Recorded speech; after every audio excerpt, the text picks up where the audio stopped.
I was helping Linda load her luggage into the trunk at Toronto Pearson International Airport on that cold November morning when my grandson Tyler tugged at my coat sleeve. It was one of those gray Toronto days where the sky and the pavement blend into the same shade of nothing, and the wind cuts right through you, no matter how many layers you're wearing. Linda was chattering about her spa retreat in Banff, something about hot springs and mountain air, and I was only half listening because I'd heard this speech 3 times already that week. Tyler's grip tightened. He was 8 years old, small for his age, with his mother's dark eyes. My son's eyes.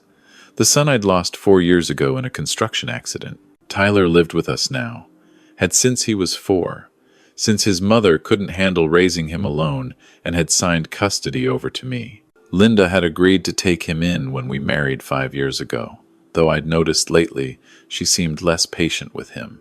"Grandpa," he whispered, his voice barely audible over the sound of jets overhead. "1 second, buddy." I closed the trunk. Linda was checking her phone, probably her boarding pass for the 100th time. She was meticulous like that, organized to the point of exhaustion. Everything had its place. Everything had its schedule. 5 years of marriage, and I still couldn't leave a coffee mug on the counter without her having something to say about it. "Robert, are you listening?" Linda's voice had that edge to it, the one that meant she was about to repeat herself. "Yes, dear. You have your passport, your phone charger, your—" "Grandpa, please!" Tyler's voice cracked, and something in his tone made me actually look at him. Really look at him. His face was pale. His hands were shaking. "Linda, give me just a minute with Tyler, okay?" I said. She huffed, glanced at her watch. "My flight's in 2 hours, Robert. I need to get through security." I know. Just 1 minute." I crouched down in front of Tyler right there in the departure drop-off lane. Cars honking around us. Security guards eyeing us to move along.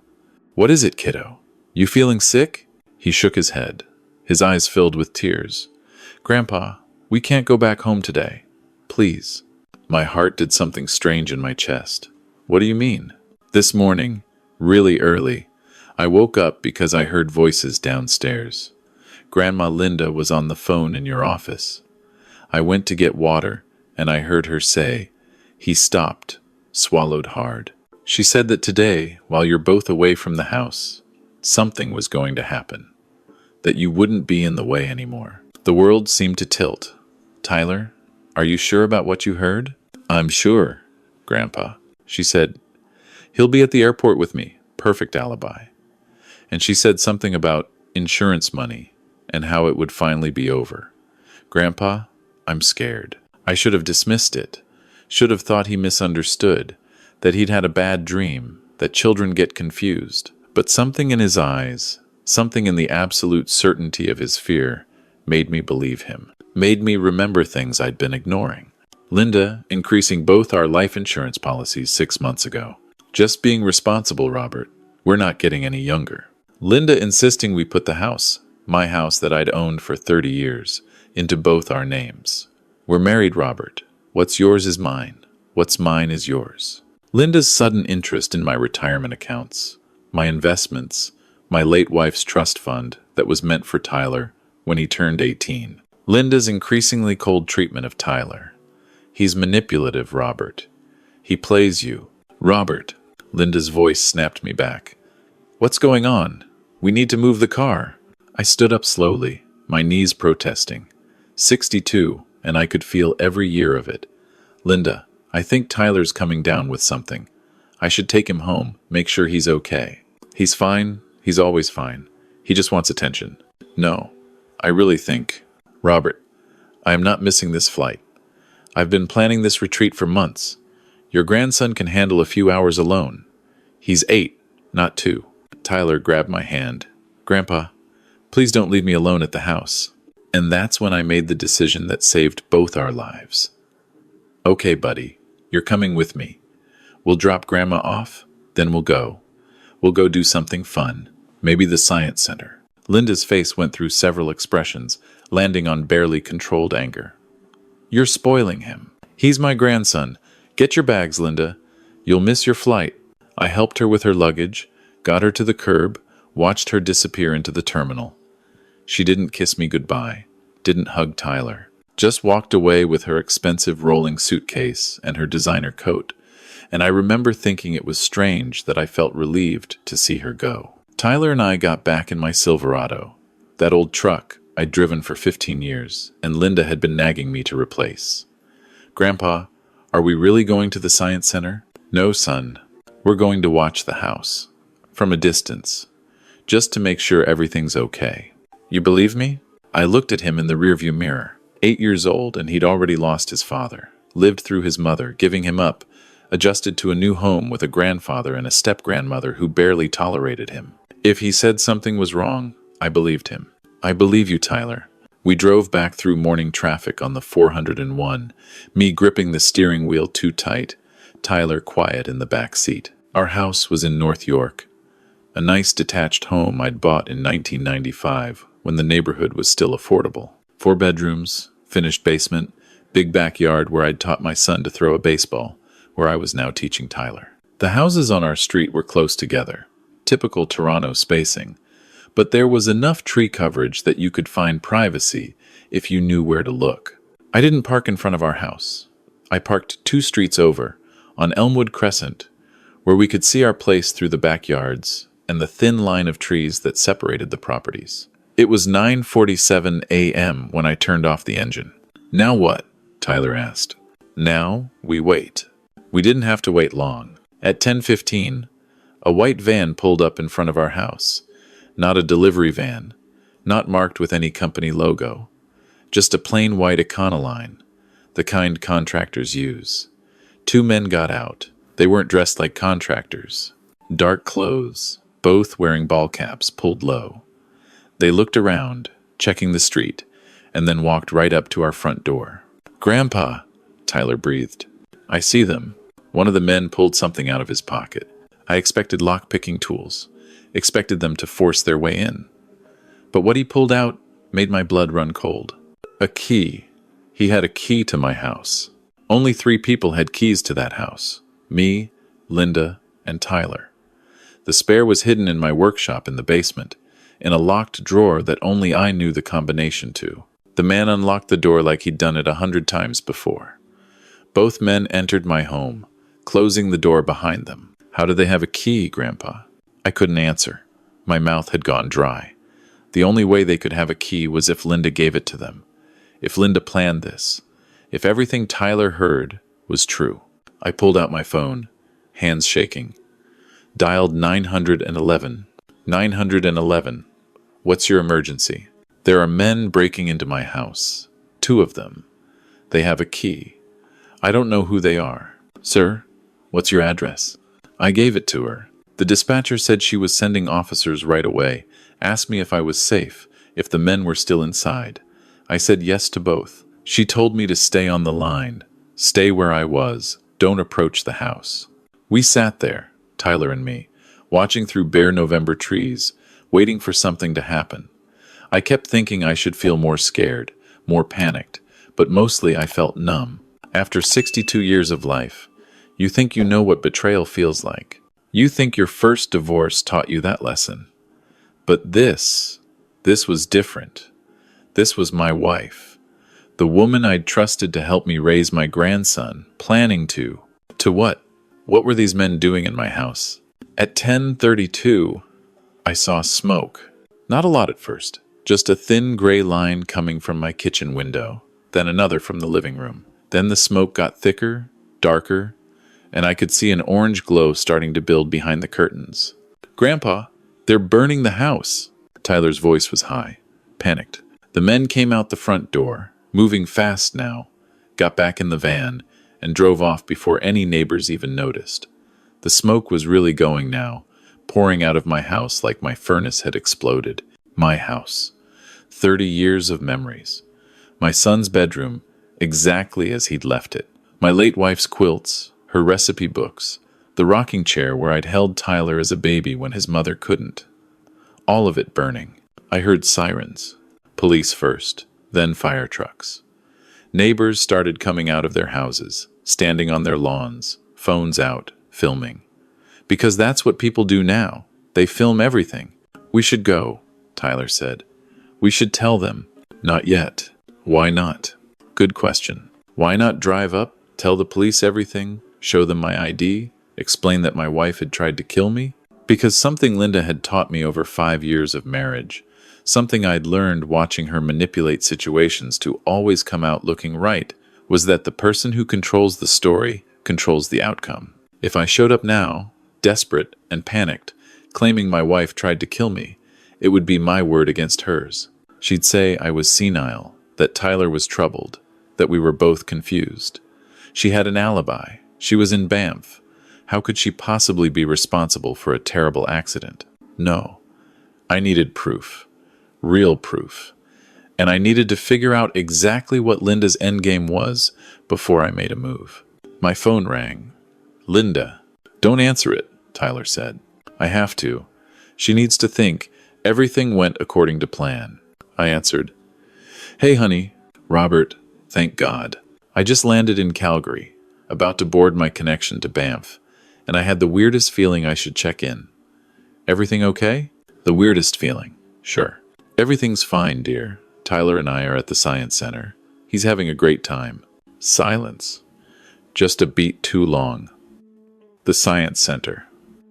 That's nice. I'll send you some pictures. You do that. Listen, I have to go. They're boarding. Love you. She hung up before I could respond. Probably didn't want to hear if I said it back.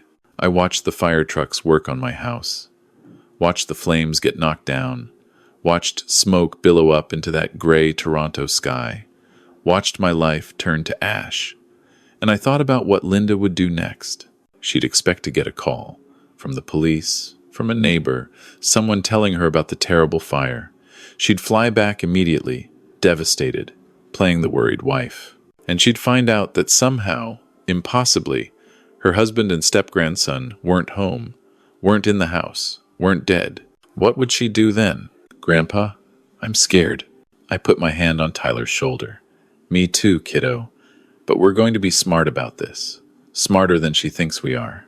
I started the truck and drove away from the neighborhood, away from the fire trucks, and the police and the neighbors with their phones. I drove east on Shepherd, then north on the DVP. No real destination in mind, just moving because staying still felt dangerous. Where are we going? I'm thinking. My phone buzzed. Text from my neighbor, Phil Kowalski. Bob, your house is on fire. Where are you? Are you and Linda okay? I didn't respond. Not yet. Another buzz, another neighbor, then another. Word was spreading fast. Within an hour, I had 15 missed calls and 23 text messages, all asking the same things. Where was I? Was I safe? What happened? And then a call from a number I didn't recognize. I let it go to voicemail, then listened. Mr. Patterson, this is Fire Captain Mike Chen from Toronto Fire Services. We're at your residence at 54 Birchwood Drive. There's been a significant fire. We haven't located anyone in the residence, but we need to confirm your whereabouts and the whereabouts of any family members. Please call me back as soon as possible at... I deleted the message. Grandpa, shouldn't you call them back? Not yet, Tyler. Not until we have leverage. What's leverage? It means proof. It means we need something that proves Grandma Linda did this on purpose. Otherwise, it's our word against hers, and she's very good at making people believe her. I'd seen her do it. Seen her convince our neighbors that I was getting forgetful in my old age. Seen her tell my doctor I was having memory issues when I absolutely wasn't. Seen her set up a narrative that made her look like the patient, suffering wife and me look like the confused old man. If I accused her now, without proof, that narrative would destroy any credibility I had. I drove to a Tim Hortons on Finch, bought us coffee and Timbits, sat in the truck and tried to think. My phone kept buzzing. Finally, a call from Linda. I answered. Put it on speaker so Tyler could hear. Robert. Oh my God, Robert. I just got a call from Mrs. Chen next door. She said our house is on fire. Where are you? Are you okay? Is Tyler okay? We're fine, Linda. We're fine. We weren't home when it happened. What? Where are you? We went to the Science Center. Remember? Then we grabbed lunch at that Swiss chalet on Eglinton. We just heard about the fire ourselves. Thank God. Thank God you're both safe. She was crying. or pretending to cry. Hard to tell over the phone. I'm getting the next flight back. I'll be home by tonight. Linda, there might not be much of a home to come back to. I don't care about the house, Robert. I care about you and Tyler. Thank God you're both safe. She hung up. And I sat there, staring at my phone, knowing she was probably calling those men right now, demanding to know what went wrong, why we weren't dead. She's coming back, Tyler said. Yeah. What do? We go to my safe deposit box at the bank. I need to get some documents. Then we're going to have a conversation with someone your grandma doesn't know I know. Who? Her first husband. The one she told me died in a car accident. Tyler's eyes went wide. He's alive? Very much so. I got a letter from him 3 months ago. He tracked me down through public records, wanted to warn me about Linda, said she'd tried to kill him too, for insurance money, but he couldn't prove it. He escaped by faking his death and starting over. I didn't believe him then. I thought he was just a bitter ex-husband trying to cause trouble. I didn't believe him because I loved Linda, because I'd been lonely after my wife died, and Linda had been charming and attentive, and I'd let myself be fooled. I'd ignored the warning signs because I wanted companionship more than I wanted truth. But Tyler's fear, the fire, the men with keys to my house, they'd burned away whatever denial I'd been clinging to. We drove to my bank on Young Street, went to the safety deposit room. I pulled out the letter from Linda's supposedly dead first husband. His name was Richard Calloway, and he lived in Winnipeg now, had for the past 7 years. He'd left me his phone number. I called him from the bank's parking lot. He answered on the second ring. Hello? Mr. Calloway, this is Robert Patterson. You sent me a letter 3 months ago about Linda. Silence. Then, she tried to kill you too, didn't she? Today. Fire. 2 men she hired. Jesus. Are you alive? Sorry, stupid question. You're calling me. Did she think the fire killed you? She thinks I'm still alive. She doesn't know yet that I know it was her. Listen to me very carefully, Mr. Patterson. Do not go to the police yet. Do not confront her. She is smarter than both of us, and she will have covered her tracks. You need proof that directly ties her to the men who started that fire. Do you have that? No. Then get it. I'll help however I can. I've been documenting everything I learned about Linda for 7 years. Bank statements, phone records, connections to a man named Eddie Torres, who she uses for her dirty work. I'll email everything to you. But you need to stay alive long enough to use it. How do I do that? Make her think her plan worked for now. Make her believe you're confused, traumatized, not thinking clearly. That buys you time. Time to find the proof that will put her away. We talked for 45 minutes. Richard told me his whole story. How Linda had married him when he was 55 and wealthy, widowed, lonely. How she'd isolated him from his daughter, taken control of his finances, increased his life insurance. How he'd overheard her planning his murder, staged his own death in a hiking accident in Banff, the same place she was supposedly going now, and fled to Winnipeg with nothing but the clothes on his back. She has a type, he said.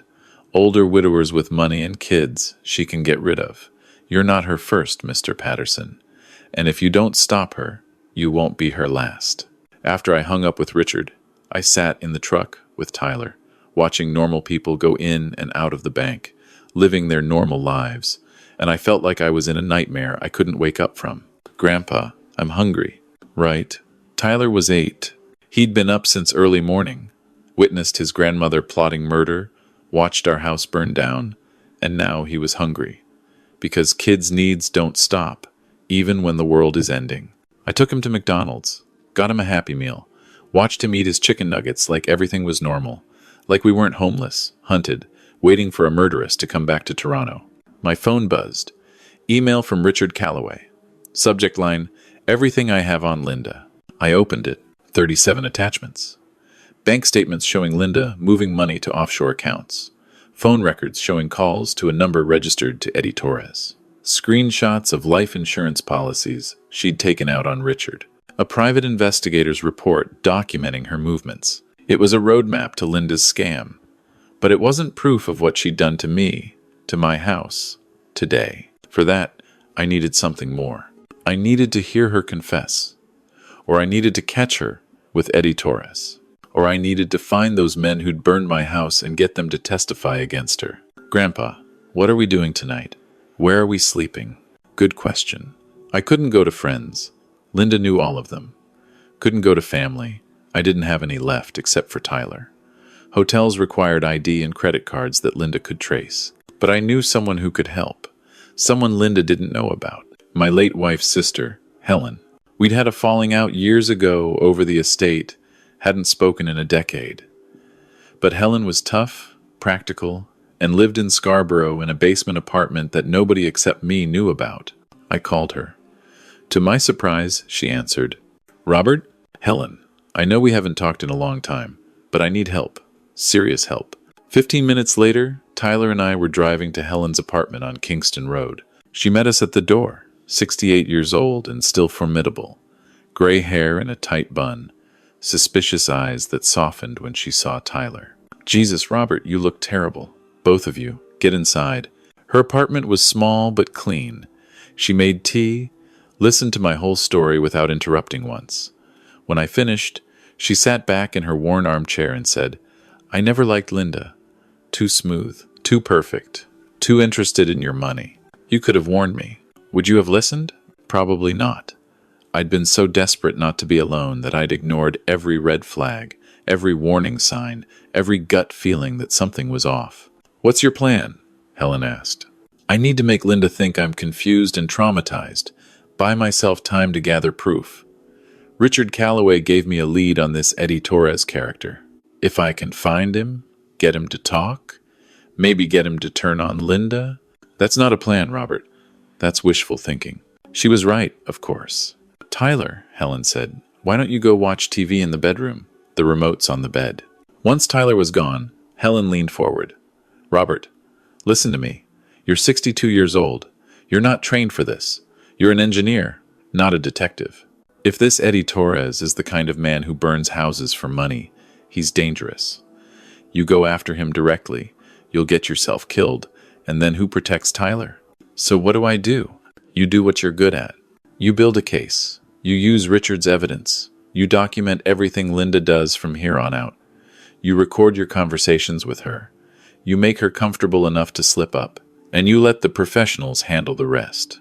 The police won't believe me without proof. Then we get proof. Smart proof. Safe proof. She pulled out her phone. I have a friend, Marlene Chen. She's a private investigator, retired police detective. She owes me a favor. Let me call her. Within 2 hours, Marlene Chen was sitting in Helen's living room, reviewing everything I had. She was maybe 55, sharp eyes, no-nonsense demeanor. She looked at Richard's documents, asked me detailed questions about Linda, about the fire, about the men I saw. I'll find Eddie Torres, she said finally, and I'll find the 2 men who burned your house. But Mr. Patterson, you need to do something for me. Anything. You need to act normal. When Linda comes back, you need to be the traumatized, confused old man she expects. You need to let her think she still has control. Can you do that? Could I?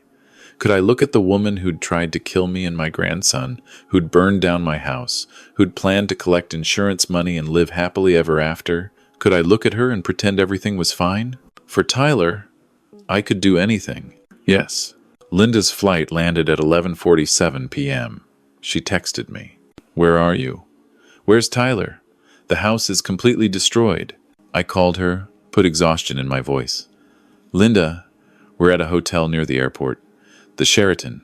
We're both so tired, so shaken up. Everything's gone. I know, honey. I'm getting an Uber straight there. Don't worry, we'll figure this all out. She arrived at 1:15 a.m. I met her in the hotel lobby. She hugged me, and I forced myself not to pull away, not to flinch at her touch. She smelled like the airport, like recycled air and stress. Where's Tyler? Asleep upstairs, room 412. Thank God you're both safe. I was so worried on the flight. I couldn't stop thinking about what could have happened. She was crying, real tears or fake. I couldn't tell anymore. The fire marshal called me. They're saying it looks like an electrical fire, something with the furnace. But they're still investigating. Electrical fire. Of course. That's what she'd told those men to make it look like. Linda, I can't stop shaking. Every time I close my eyes, I see flames. What if we'd been home? What if Tyler and I... But you weren't. You're here. You're safe. She grabbed my hands. Robert, we're going to get through this. Insurance will cover everything. We'll rebuild. Or maybe, and here her voice got softer, maybe this is a sign that we should start fresh somewhere else. Somewhere warm. Have you ever thought about retiring to BC? Victoria, maybe? Start fresh. Away from Toronto. Away from neighbors who knew me. Away from anyone who might question Linda's story. I don't know, Linda. I'm so tired. Can we talk about this tomorrow? Of course. Let's go upstairs. Let's just be together. We went up to the hotel room. Tyler was asleep in one of the queen beds. Linda and I took the other. She fell asleep quickly, or pretended to. I lay there in the dark, listening to her breathing, wondering how many times she'd laid beside Richard Calloway, planning his death. At 3 a.m., her phone buzzed. She got up, went to the bathroom. I heard her whisper talking.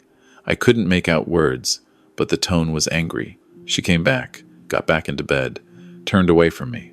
Over the next 3 days, we lived in that hotel room. Linda was attentive, caring, constantly checking on me and Tyler. She brought us food, dealt with the insurance adjuster, handled calls from neighbors. She was perfect. Too perfect. And all the while, Marlene Chen was working. She called me twice a day with updates, always when Linda was out dealing with fire marshal reports or insurance claims. I found Eddie Torres, she said, on day 3. He's a piece of work. 3 arrests, 2 convictions, did time for arson for hire. And I found something interesting. Bank records show Linda paid him $15,000 2 weeks ago. Can we get him to testify? Working on it. But there's more. I tracked down the 2 men who actually started the fire. One of them, Marcus Webb, has a record. The other's clean. Probably first time doing something like this. His name's Jason Petrosky, and I think he's the weak link. What do you mean? I mean he's scared. Young, early 20s, probably got into this for easy money and didn't realize what he was doing. I've been watching him. He keeps going to street. Michael's Cathedral, sitting in the back pew, praying. Guilt eats at people, Mr. Patterson, especially the ones not used to crime. Can you approach him? Not me. But maybe you can. That afternoon I told Linda I needed to go for a walk, clear my head. She offered to come with me, but I said I needed to be alone, process everything. She understood, or pretended to. I met Marlene 3 blocks from the hotel. She showed me a photo of Jason Petrosky. Young, blonde, looks like he should be playing hockey somewhere, not burning houses. He'll be at Street Michael's at 4 p.m., she said. He goes every day at the same time. You sit next to him.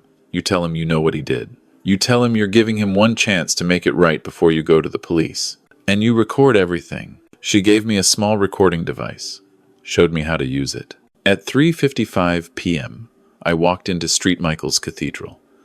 I'd been there for my wedding with my first wife 40 years ago, for my son's baptism, for his funeral. The smell of incense and candles was the same, that particular Catholic church smell that brings back memories whether you want them or not. Jason Petrosky was in the back pew, like Marlene said. Head down, hands clasped. I sat next to him. Jason, I said quietly. He jumped, looked at me, went pale. I don't know you. My name is Robert Patterson. You burned down my house 3 days ago. You and another man, Eddie Torres, paid you to do it. He started to stand. I grabbed his wrist. Sit down. If you run, I call the police right now. If you stay and talk to me, maybe we can figure this out. He sat back down, shaking. I didn't know anyone was supposed to be in there, man. I swear. Eddie said it was just for insurance fraud, that the owner wanted it done, that nobody would get hurt. My 8-year-old grandson was supposed to be in that house, Jason. Me too. We were supposed to burn alive so my wife could collect $2 million in life insurance. He put his head in his hands. Oh my God. Oh my God. Eddie said it was just property. He said Eddie lied. My wife, Linda Patterson, paid him to kill me and my grandson. You were part of a murder-for-hire plot. That's 25 years minimum in prison. I didn't know. I swear I didn't know. Then, help me prove it. Testify against Eddie and Linda. Tell the police everything. You do that, and I'll tell the Crown Attorney you cooperated, that you didn't know about the murder plot. You might get a reduced sentence. You don't help me. And you go down with them for attempted murder. He was crying now. I can't. Eddie. He knows people. He'll kill me. Eddie's going to prison, Jason. So is Linda. So is the other guy who helped you. The only question is whether you go down with them or whether you help put them away. Make your choice. I stood up, started walking toward the door. Wait, he called out. Wait, I'll tell you everything. But I want immunity. Full immunity. That's not up to me. That's up to the Crown. But I'll put in a good word. Start talking. He did.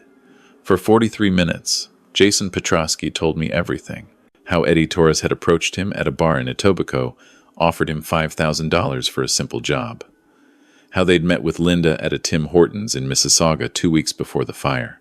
How she'd given them keys, the security code, told them exactly when to do it, stressed that it had to look like an electrical fire. She kept saying her husband was old, confused, that he probably wouldn't even wake up in time.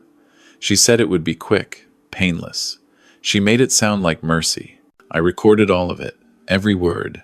When he finished, I said, tomorrow, 10 a.m., 40 College Street. That's police headquarters. Ask for Detective Sarah Mitchell. Tell her everything you told me. If you don't show up, this recording goes to police anyway, and you lose any chance at a deal. Understand?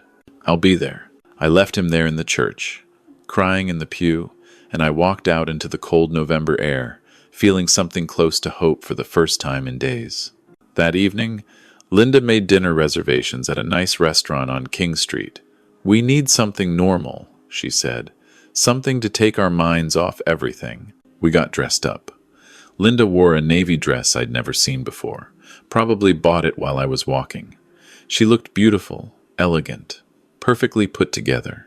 Looking at her, you'd never imagine she'd ordered 2 men to burn her husband alive. At dinner, she held my hand across the table. Robert, I've been thinking, the insurance payout will be substantial. More than enough to buy a beautiful condo in Victoria. Something with a view of the water. Tyler would love it there. He could start fresh, new school, new friends, and we could have the life we always talked about. Travel, relaxation, no more harsh winters. She was planning our future with my insurance money. The audacity of it was almost impressive. That sounds nice, Linda. I'll start looking at properties online. I think we should move fast. Start over before the memories of the fire get too deeply embedded. Fresh starts are important, don't you think? I do. She smiled, squeezed my hand. I'm so glad we have each other, Robert. I don't know what I'd do without you. I smiled back, played my role. And all the while, I thought about the recording in my pocket, about Jason Petrosky, about tomorrow at 10 a.m. That night, back at the hotel, I lay awake again listening to Linda sleep. My phone buzzed silently. Text from Marlene Chen. Tomorrow at 9 a.m., meet me outside police headquarters. Detective Mitchell is expecting us. Jason confirmed he's coming. It's almost over. Almost over. Almost. At 8:47 a.m., I told Linda I was taking Tyler to breakfast. Give her some time to herself to deal with more insurance calls. She was happy to have the space. Tyler and I walked out of the hotel, and instead of going to breakfast, we took an Uber to police headquarters. Marlene Chen was waiting outside with a woman in her late 40s, professional, sharp-eyed.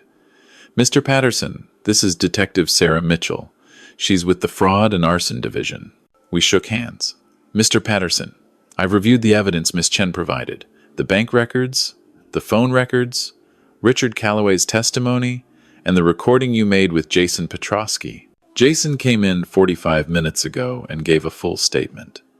He's cooperating in exchange for a reduced charge. So you believe me? I believe you have a case. A strong one.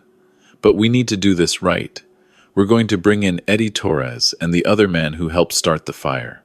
We're going to verify Jason's statement, match it against physical evidence from your house.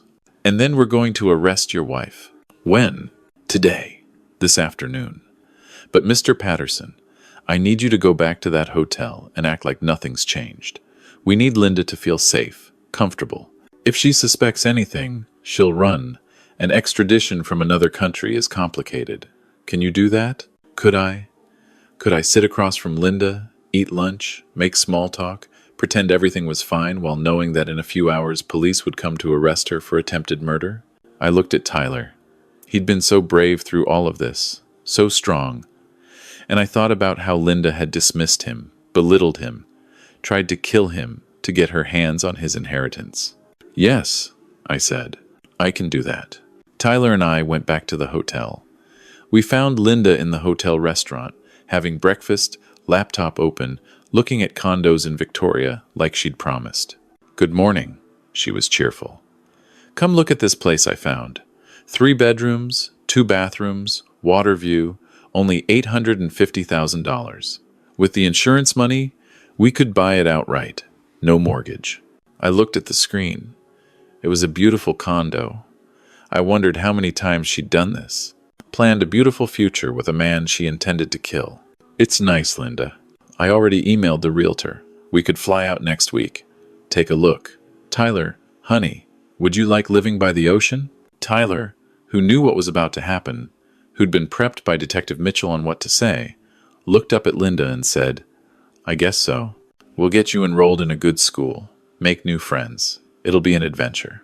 At 2:47 p.m., there was a knock on our hotel room door. Linda answered.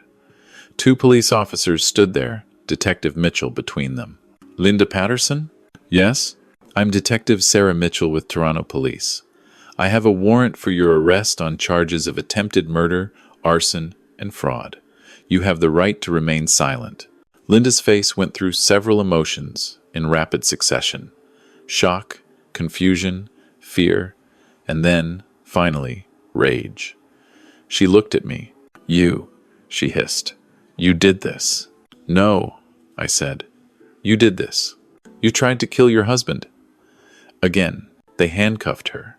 She was screaming now, saying I was confused, that I was senile, that this was all a misunderstanding. She was still screaming as they led her out of the hotel room, past curious guests in the hallway, down to the parking lot where a police cruiser waited. Tyler and I stood at the window, watching them drive away. Is it over, Grandpa? For now, kiddo. The trial took 8 months. Linda pleaded not guilty, tried to claim everything was a misunderstanding, that she'd never met Eddie Torres, that Richard Calloway was lying, that I was a confused old man with a vendetta. But Jason Petrosky testified. The other man, Marcus Webb, cut a deal and testified. Eddie Torres, facing 20 years, turned on Linda completely, told prosecutors everything. The bank records matched. The phone records matched. Richard Calloway's testimony about her previous attempt added credibility. The jury deliberated for 4 hours. Guilty on all counts. Linda got 22 years. At 55, she'd be 77 when released. If she made it that long, I sat in the courtroom watching her be led away, and I felt nothing. No satisfaction, no relief, just emptiness. 5 years of my life had been a lie. I'd trusted her, loved her, shared my home and my grandson with her, and all of it had been part of her con. But Tyler was safe. That's what mattered. With the insurance money from the fire, I bought a house in the beaches, smaller than the old one, but right near the water. Tyler got his own room, decorated it with posters of astronauts and the Raptors. He started at a new school, made friends, joined the junior hockey league. Helen became a regular presence in our lives, coming over for dinner every Sunday. Marlene Chen became a friend, stopping by occasionally to check on us. Richard Calloway flew out from Winnipeg 6 months after the trial. We met for coffee, 2 men who'd almost been killed by the same woman, bonding over our survival. She told me I was the love of her life, he said. Made me believe it too, and all along, I was just a bank account with a heartbeat. How do you move past it? I asked. You don't move past it. You move forward with it. You learn to trust again, carefully. You appreciate the people who are genuine. You stop ignoring red flags. He paused. And you let yourself be grateful. We're alive, Robert. We're still here. A lot of men in our position aren't. He was right. I was alive. Tyler was alive. We'd survived. Today marks 2 years since that morning at the airport. 2 years since Tyler squeezed my hand and whispered his warning. He's 10 now. Taller, louder, happy. He still has nightmares sometimes, still goes to therapy once a month. But he's healing. As for me, I'm 64. Retired for real now. No plans to remarry. Perfectly content with my grandson and my quiet life by the lake. I volunteer at a seniors center, teaching other older adults how to recognize financial scams, how to spot the warning signs of elder abuse. Because Linda wasn't unique. There are others like her. Predators who target lonely widowers, isolated seniors, anyone vulnerable. And if I can help even one person avoid what I went through, then maybe it all meant something. This morning, Tyler and I walked down to the beach. It was cold, typical November morning, the same kind of gray sky as that day 2 years ago. But it felt different now, safer. Grandpa, Tyler said, do you still think about her? Sometimes. Less now than before. I think about her too. Mostly I think about how she almost fooled us, how we almost didn't believe what was happening. But we did believe it. You were brave enough to tell me, and I was smart enough to listen. That's what saved us. He picked up a rock, threw it into Lake Ontario. Next time someone tries to tell me something important, I'll listen right away. I won't wait. That's good, kiddo. That's real good. We stood there on the beach, the wind cutting through us, and I thought about how strange life is. How you can go from perfect contentment to absolute terror in the space of a whispered warning. How you can lose everything and still have what matters most. Tyler is what matters most. And he's safe. We're safe. And that's enough. That's more than enough.